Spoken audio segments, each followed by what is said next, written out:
If you don't protect yourself at work and treat coworkers like friends, you'll eventually pay for it. Not because people are evil, but because work runs on incentives, not loyalty. In the next few minutes, I'll show you how to build genuinely rewarding relationships at work without having to be friends, and why one small shift instantly makes people respect you even more. Most people walk into the workplace with a very simple assumption. If I'm friendly, if I'm supportive, if I treat people well, they'll treat me the same way. And sometimes that's true. But the workplace isn't structured around friendship. It's structured around performance, pressure, and once those incentives change, relationships can change very quickly. Understanding this early can save you from years of confusion and frustration. The reason I'm so passionate and direct about this topic is because I've seen this pattern play out hundreds of times.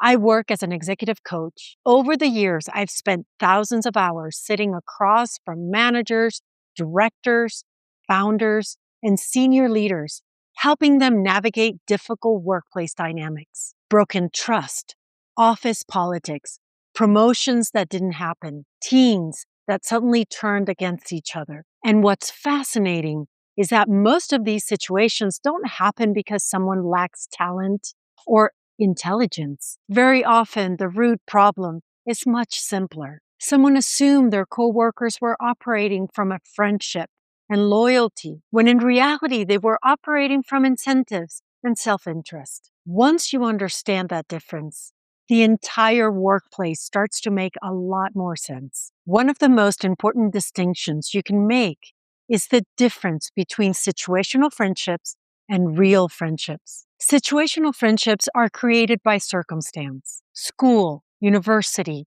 sports team, workplaces.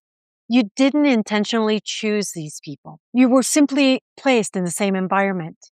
And because you spend so much time together, it can start to feel like a deeper connection. You have lunch together. You talk between meetings. You share small frustrations about work. But a real relationship is different. Real friendships involve choice and trust. You choose to spend time together outside of necessity and circumstance. The relationship continues even when the shared environment disappears. Situational friendships usually fade once the environment disappears. And you've probably seen this before. Someone leaves the company and you promise to stay in touch, and slowly the relationship fades. Not because anyone did anything wrong, but because the circumstance that created the relationship is now gone. Another layer that complicates workplace relationships is competition. Every company has limited opportunities, limited promotions, limited recognition, limited leadership positions. That means that people are often competing even if the competition is subtle. Some people handle that competition with integrity, but others become much more aggressive about protecting their own position. Sometimes people will take credit for ideas, position themselves better in meetings, or quietly distance themselves from a failing project, not because they dislike someone personally, but because their career incentives push them in that direction. Once you understand this dynamic, workplace behavior becomes much easier to interpret. The real pain happens when someone mistakes situational coworker relationship for a deep personal friendship. Because when something goes wrong, it feels like betrayal. A colleague shares something you said privately. Someone takes credit for your work. A manager supports someone else's idea instead of yours. If you believed the relationship was based on loyalty, those moments can feel deeply personal. But when you understand workplace incentives, this interpretation changes. Instead of asking, how could they do this to me? You start asking, what incentives did influence this person's decision? That shift alone removes a huge amount of personal stress and emotional stress. The first rule of protecting yourself at work is simple. Don't overshare. In personal friendships, vulnerability builds trust. But in professional environments, too much personal information can create unnecessary risk. Topics like financial struggles, relationship problems, family conflict, health issues, political views, career plans that involve leaving the company. All these are things that can unintentionally create vulnerability in the workplace. Professionalism doesn't mean being cold or distant. It simply means being intentional about what you share. At some point in your career, someone at work will disappoint you.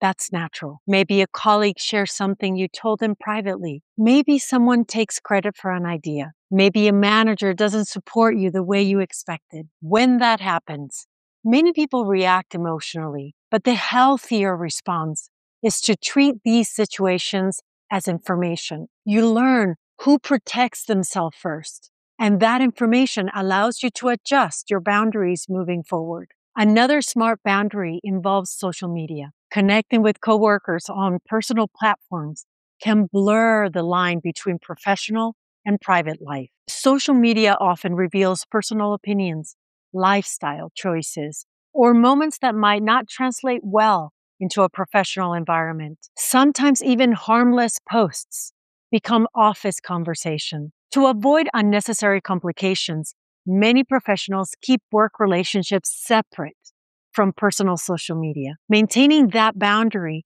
protects your privacy. The fourth rule is staying away from office gossip. Gossip often feels harmless. It starts a small conversation about coworkers or leadership decisions, but participating in gossip slowly damages credibility. Stories spread. Information changes as it travels. Eventually, people start associating you with workplace drama. Professionals who avoid gossip develop a very different reputation. They're seen as focused, reliable, trustworthy, and that reputation becomes incredibly valuable over time. When you set boundaries at work, people respect you even more, not less. Because boundaries signal professionalism. You can still be friendly. You can still have positive relationships with colleagues. But those relationships are built on respect, clarity, not emotional dependency. And that distinction changes how people treat you. So here's the key takeaway. Coworkers are usually situational friends. They're people you share an environment with for a period of time. Sometimes those relationships grow into genuine friendships. Great. But most of the time, they remain professional connections. And recognizing that reality helps you set healthy boundaries, maintain professionalism, and protect your career. And if you want help navigating complex workplace dynamics like these, leadership challenges, difficult colleagues, or career strategy, you can find a link in the description for a private call where we can talk through this situation directly. Because understanding workplace relationships isn't just about protecting yourself. It's about learning how to operate effectively inside the system.